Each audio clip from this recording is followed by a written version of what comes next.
In this video, we'll discuss Newton's law for angular motion.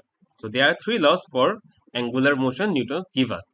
So before going to the Newton's laws, we have to recall our concept of torque. So what is torque? We know the torque. We represent the torque is tau. Torque is the uh, cross product of the position vector r and the force applied to that object is known as torque. So we have to recall this theory from our previous lectures, or we can say that a torque is a a torque or moment of force. Torque, we can say that torque is also known as moment of force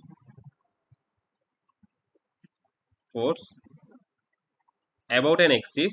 So when we talk about rotation, we will take an axis about an axis is the product of the force is the product of the force and its moment arm moment arm means in which point the force is applied from the axis. Here moment arm, we represent this moment arm with radius vector r, or in proper definition we can say that when an object moving around an axis, then the cross product of this radius vector and the force applied to this object is known as torque. So now coming to our Newton's law. So Newton said that a body does not change its angular velocity unless it is acted upon by an external or unbalanced torque. So there is 2 points. One is external and unbalanced torque. So when we apply this torque, it will unbalance the moving object, or it will try to move try to rotate the object. So the explanation is a body at rest does not begin to rotate without torque to cause it to do so. Neither does a body that is rotating change its motion nor change its axis unless a torque acts. So we can think a torque as a force we discuss in the laws of motion. So torque is is actually equal our force in linear motion. So let us take an example. Suppose a rotating wheel. It is a rotating wheel. It is a wheel. It is a wheel. So a rotating wheel. A rotating wheel would continue to rotate forever if were not stopped by a torque. So it will rotate unless a torque is applied. Torque is applied. So if it is rotating, the rotating torque acts in that direction, we will have to give, or we will have to act another torque in opposite direction so that this wheel comes to at rest. And in our day-to-day life, a wheel on the road is stopped due to the force acted at that points, and due to this force it will create a torque. It is creating a torque, and for this torque, this wheel moves when it rotates on a street. So this is Newton's first law of angular motion. The second law is the rotate of change of angular moment of a body rotating about a fixed axis in it. It is directly proportional to the external torque applied and takes place in the direction of the torque. So what it says. So suppose the angular momentum, we know the angular momentum L is we can say that R cross P. So we know we discussed in our previous lectures what is angular momentum. Angular momentum is the cross product of radius vector and the linear momentum, and we can represent this whole term with an I omega, where omega is the angular velocity and I is the moment of inertia. We'll discuss the moment of inertia in our later videos. So this is known as angular velocity, and this is known as moment of inertia. Moment of inertia. So when and the product of this moment of inertia and angular velocity is known as uh, angular momentum. So it says the rate of change of angular momentum. So the rate of change of angular momentum means dl by dt of a body rotating about an fixed axis in it. So suppose this is a body and it rotate about an axis, this axis x o x prime axis. So this axis, and it is directly proportional to the external torque applied. And so suppose this body is at rest and we applied some torque in that body, and because of this torque the body is rotating.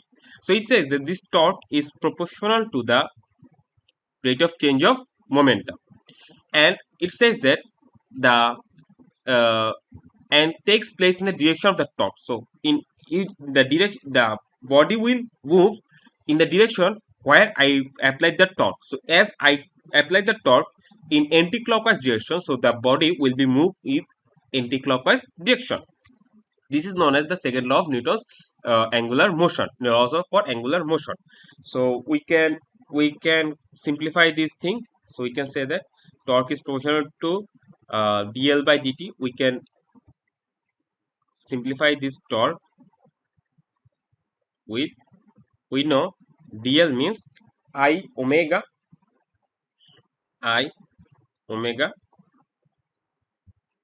we can write as I moment of inertia, as we take moment of inertia as constant for every body rotating about an axis. Their moment of inertia is fixed, and the rate of change of angular velocity is known as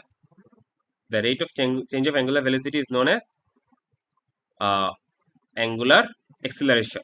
So if I take this, if I remove this proportional sign, we have to keep an constant which is known as k. And if I take what is the k? K is the proportional constant. If I take k is equals to 1, if I take k equals to 1, then I will find torque tau equals to I alpha. And we know the relation between torque and angular acceleration is torque tau equals to I alpha. So as this is true, so this whole process will be true, and as the whole process will be as true, so this theorem will be true. So this is the second law of angular motion. Then coming to the third law, the third law says that if a torque is applied by one body upon another body, an external opposite torque is applied by the latter upon the former about the same axis rotation.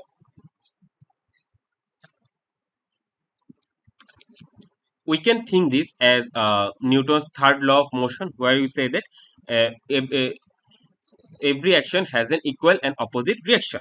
So suppose this is an wheel A and this is a wheel B, and I try to move this wheel, applied some torque. So this torque moves this A object, and because of this torque applied to this A objects, suppose this as they are connected to each other, so this B is automatically rotate because of this torque T.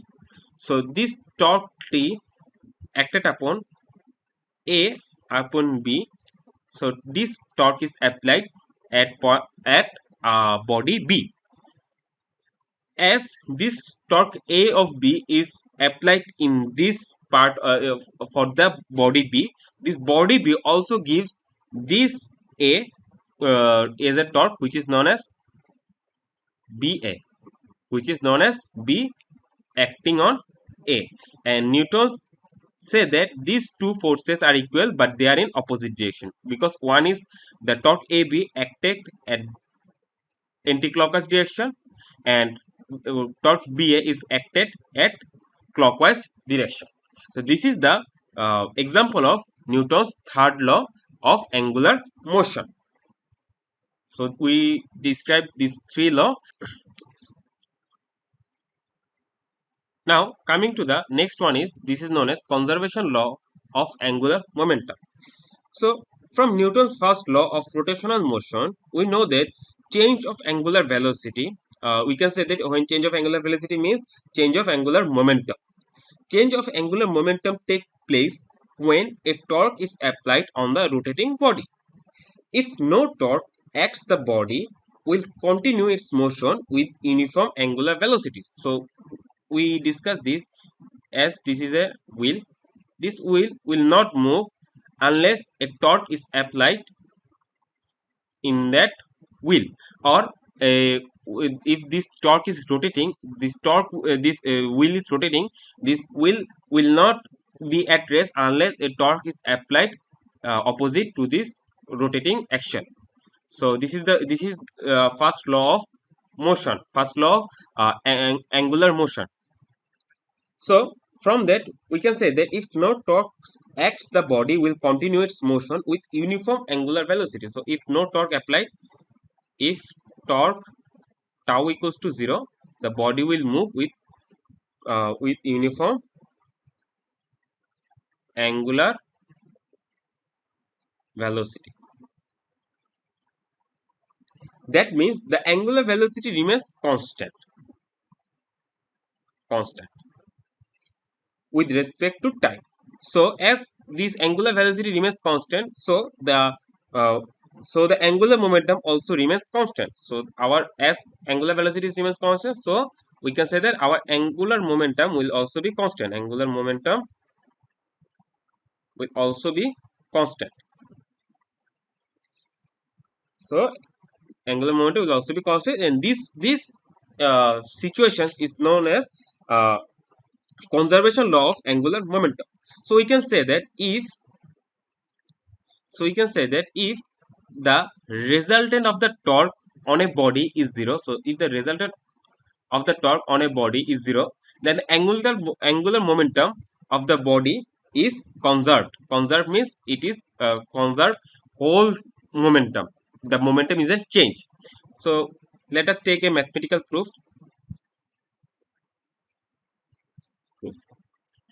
So we know, well, angular momentum means I omega. So the rate of change of angular momentum is dl by dt. As we mentioned that when a body is in uniform angular velocity, so the momentum will be also constant. So we have to prove that the rate of change of angular momentum is constant. So we can say that if I as I is constant value, we can, if we differentiate angular velocity over time, we will find out angular acceleration. So this is an angular acceleration. So we find that dl by dt is equals to I alpha, and we know that I alpha equals to torque. We proved in our Newton's second law of angular motion. As we said that the torque is 0, as we said that as tau equals to 0, so we can say that dl by dt will be 0. And when a differentiation of an variable is 0, when that variable is constant, we know the differentiation of a constant variable is 0. As there is no torque is applied, or the resultant torque is 0, so as torque is 0, then obviously this variable L, or we can say that angular momentum will be constant. So angular momentum